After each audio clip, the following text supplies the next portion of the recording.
حي الشباب العاملين خير الكتائب أجمعين من شيدوا صرح الرشاد ليرفعوا لله دين. حي الشباب العاملين خير الكتائب أجمعين من شيدوا.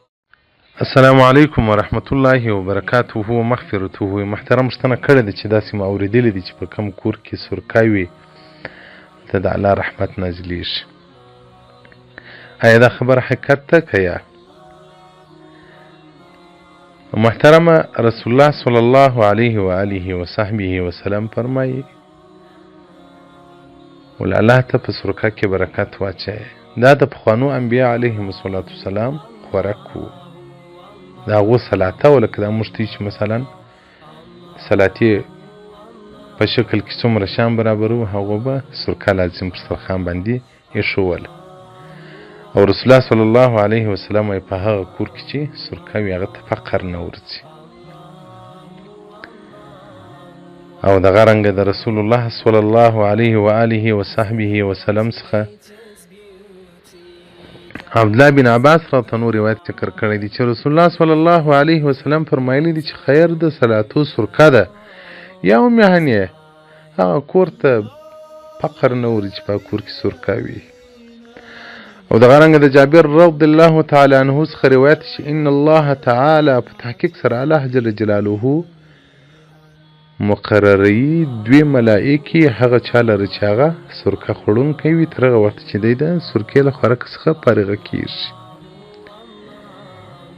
حدیث نمبر 14,022 14,022 صفحه نمبر 204 کنز العمال جلد نمبر 15.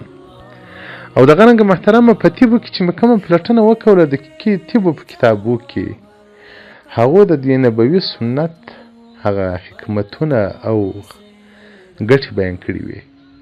الحبیب فی الطب چې ډېر جامع کتاب دی د طبو. او دغه رنګه په نورو کتابو د طبو کې چې سرکه کلمې صافوي، کم جراثیمو میکروبونه چې دي هغه ختموي، او په کم کور کې چې وي پاکې به فقر نه وي. څو شیان باید د مؤمن په کور کې وي: سرکه، عسل، کلنجي چې فارسي سیادانه ورته وایي، او زیتون. لله الحمد څلور سره شیان سته په کور کې. او همیشه مې دا جنجالي چې دا سرکه راکوي د جامد الحکیم ورور ته د الله جل جلاله جنت فردوس نصیب کړي. تېر روژه نه وه، بله روژه چې زه له عمرې راتلم په عمره کې ما ته زنګونه ویل وایي هر څه هر خدمت چې دي پیسې هر څه باره ما ته سرکه راواستو. نو چې زه رالم بیا دوی دا 10 لیټره وي که 6 لیټره سرکه یې راستولې. داسې ښه سرکه وه تر اوسه پورې لسته. نو همیشه ورته وم چې دا سرکه راوړئ. کله کله ما ته د کور له خوا لاسې وایي بازار څخه اچار راوړه. دی تعجب واخله سبحان الله دا ښځې د یو تاریان ما سرکه پرته ده اچار څه کوي دا اوس مردا دی که حلال دی خو لږ سړي ته شک وروړېږي دا خرڅېږي حلال به ولې نه یو خلک یا د خرڅوي سړي ته شک وروړېږي. دغه سرکه چې هغه په کندهار کې ښه لاسي جوړه سوې هغه لاس وار مرتول چې رايخي مجبوره یم زه به بل داسې کوزده پیدا کوم چې هغه سرکه بیا راکړم، زیتون راکړم، عسل راکړم، کلنجي راکړي. نو سرکه هغه نبوي سنت دی باید موږ یې را ژوندی کړو. او دغه رنګه کلنجي، دغه رنګه عسل، دغه رنګه زیتون، او دغه رنګه باید په کور کې کورت وي. بس خو نو دا ماډرن شیان راووتله یا چپس دی یا برګر دی یا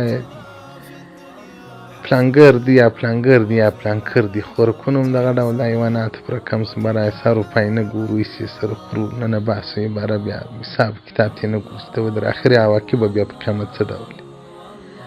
هغه نبوي ژوند ولاړی زموږ څخه الله دې را نصیب کړي. انس راته نو مبارک کډو ډېر خوړی وخت جاڼي ورته وویل خپلې سپین سرې ورته وویل چې ته دا کډو څونه ډېر خورې. او هر ورځ تا کډو کور ته راخستی. وایي ده مبارک ورته وویل چې زه رسول الله صلی الله علیه وسلم مبارک د پلانکي کره میلمانه وو یا د رسول الله صلی الله علیه وسلم مبارک په کور کې وو، شوروا پخ سوې وه، کډو ورباندې پروت و. رسول الله صلی الله علیه وسلم مبارک دا کډو رایسته کاوه، خوړه یا شوروا یې پرېښوه. حالانکې شوروا خوړل هم سنت دی، خو رسول الله صلی الله علیه وسلم ده یو ما چې هلته ولیدل چې رسول الله صلی الله علیه وسلم ته کډو محبوب و، نو بیا وایي بیا له هغه راهیسې بیا د کډو خوراک نه دي پرېښی. موږ خو نو مینه نسته، عشق نسته، درد د مینې په سینه کې نه لرو. بس درد د مینې نه لرو.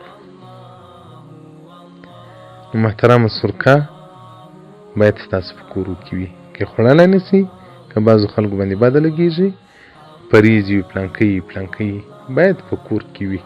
هغه کور باندې سحر کوډې اثر نه کوي چې سرکه ورپکښې وي.